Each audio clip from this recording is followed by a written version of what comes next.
Ravi de vous savoir fidèle au journal de l'économie. Nous sommes là pour un nouveau numéro et c'est parti avec le sommaire.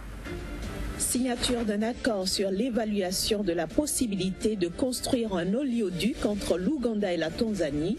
Le projet pourrait renforcer les échanges commerciaux entre les deux pays.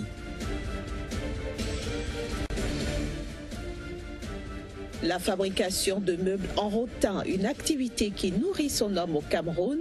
Constat de notre correspondant Narcisse Ouma.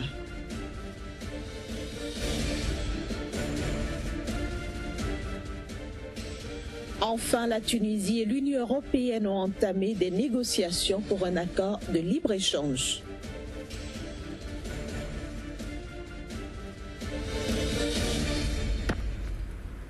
Je le disais dans le sommaire, l'Ouganda et la Tanzanie pourraient unir leurs forces pour construire un oléoduc.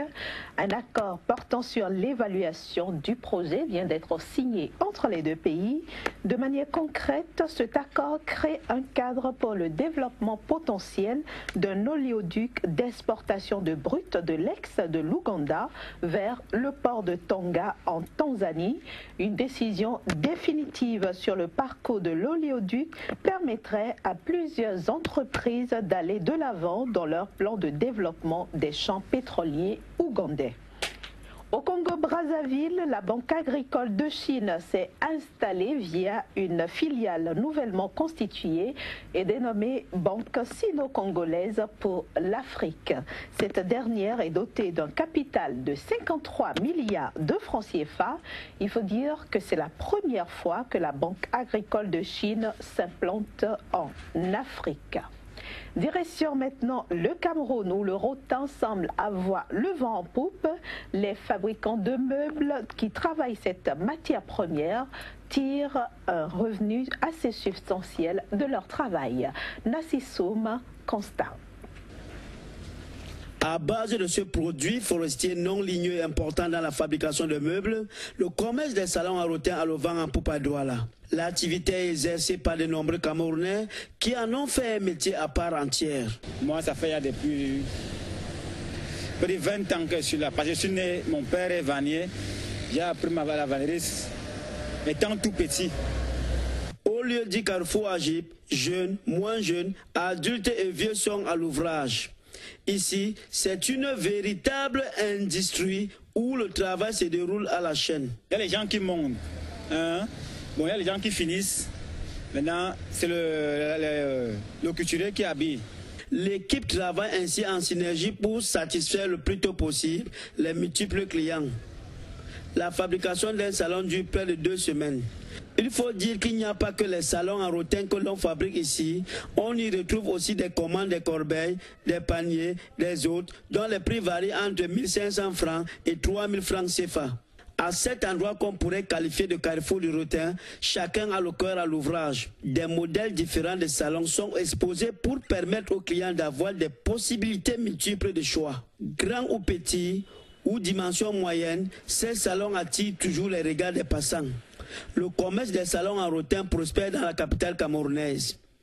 Il y a encore quelques années, cette activité n'était pas autant prisée, car les populations étaient beaucoup plus amenées à acheter des salons en cuir. Au Libéria, ce sont plutôt les tricycles qui prolifèrent, communément appelés kéké dans le pays. Eh bien, ces tricycles utilisés comme mototaxi semblent faire le bonheur de leurs propriétaires. Plus de précisions ici avec le secrétaire général de l'association de tricycles et motos du Libéria. Ça booste énormément notre économie. D'abord, ça génère un revenu pour le gouvernement et ensuite, c'est une opportunité pour l'emploi des jeunes. Nous avons de nombreux jeunes au chômage dans ce pays. La mise en service du kéké aide les jeunes à se mettre quelque chose sous la dent. En province, le kéké a envahi les villes. Les 2 roues quittent les villes et le kéké apparaît. Si vous allez au Nigeria aujourd'hui, vous en verrez, pareil en Éthiopie.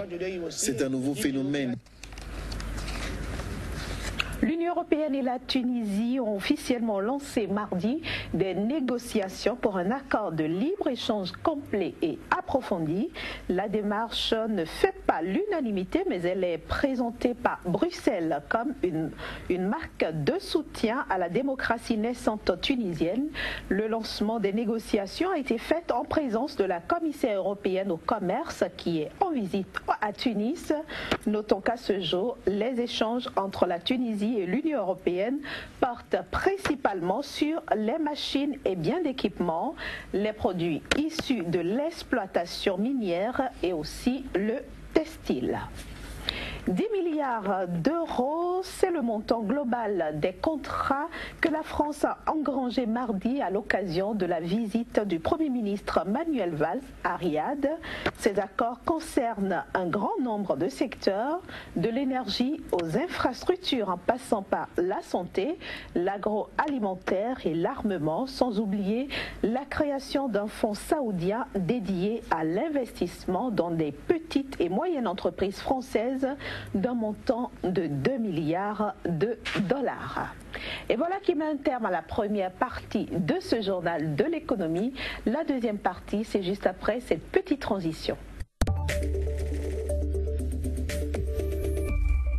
Et c'est l'heure pour nous de recevoir Kazmi Pédior du quotidien L'Économiste qui paraît à Cotonou au Bénin. Bonjour Kazmi. Bonjour Inès. Alors aujourd'hui nous allons parler du Mali et comme hier nous allons nous intéresser au budget de l'État exercice 2016.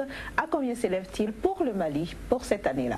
Il faut dire que pour le compte de l'année budgétaire 2016, le Mali a fixé un montant de 1824 milliards de francs CFA, soit une augmentation de 6% par rapport à 2015 qui s'élève à environ 1757 milliards de francs CFA. Donc voilà la cagnotte que le Mali s'est fixée pour pouvoir assurer son autonomie économique et aussi sa souveraineté nationale au titre de l'année 2016. Et nous constatons que ce budget n'est pas équilibré en recettes et en dépenses. Pourquoi ?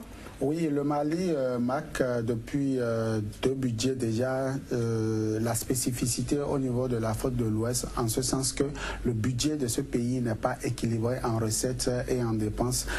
Pour le compte de l'année 2016, par exemple, le Mali s'est fixé 1999 milliards, environ 1999 milliards de francs CFA en termes de dépenses, contre une recette de, comme je le disais tantôt, 1824 milliards. Donc forcément, il y a environ 124 milliards, voilà, qui sont en l'air. Donc le Mali, pour la petite histoire, sort d'une crise économique, sort d'une crise politique et aussi d'une crise militaire. Donc forcément, les choses ne peuvent pas être à l'endroit comme dans d'autres pays. Le Mali est en train de chercher sa marque de souveraineté et donc forcément, il y a des dépenses qui ont été engagées pour ne serait-ce que assurer la sécurité et la cohésion nationale. Il y a par exemple les primes au niveau des militaires et aussi l'indice familial qui font aujourd'hui que le Mali forcément se retrouve dans un déficit budgétaire d'environ 124 milliards de francs CFA. C'est gérable selon les informations que nous avons eues du gouvernement malien, c'est gérable et certainement au cours de l'année, ils trouveront les palliatifs pour pouvoir corriger cet état de choses. Mais toujours est-il que le pays vit sous la hantise de cette crise politico-militaire qui secoue depuis un certain nombre d'années le Mali.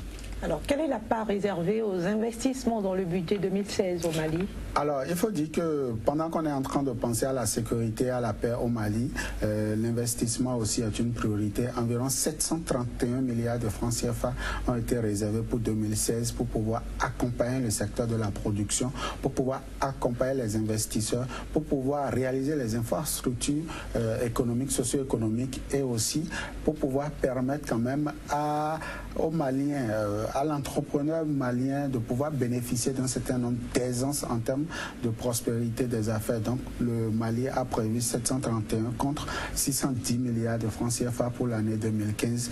Quand vous cumulez ce montant, c'est quand même, sur d'autres ans, c'est quand même important pour un pays qui est en crise de pouvoir se relancer. Vous n'êtes pas sans savoir que beaucoup d'infrastructures socio-communautaires et surtout culturelles ont été détruites à l'occasion de cette crise militaire-là. Donc forcément, le Mali est en train de reprendre le souffle progressivement et nous pouvons que lui souhaiter bon chemin pour que 2016, le Mali puisse tourner définitivement la page de cette crise militaire. En est-il du secteur agricole?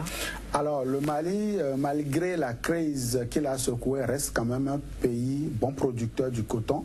Et pour le compte de l'année 2016, le Mali compte renforcer davantage sa production céréalière. Et à cet effet, il y a quand même une cagnotte financière très importante qui a été réservée pour la réforme agraire dans ce sens-là. Donc, le Mali pourra disposer d'environ 300 milliards de francs CFA pour pouvoir relancer la production agricole. Donc c'est pas suffisant certes, mais c'est quand même important pour pouvoir sécuriser. Sinon que jusqu'à présent le Mali a toujours fait confiance à des pays comme la Côte d'Ivoire, en partie le Burkina Faso pour sa sécurité alimentaire et aussi le programme des Nations Unies.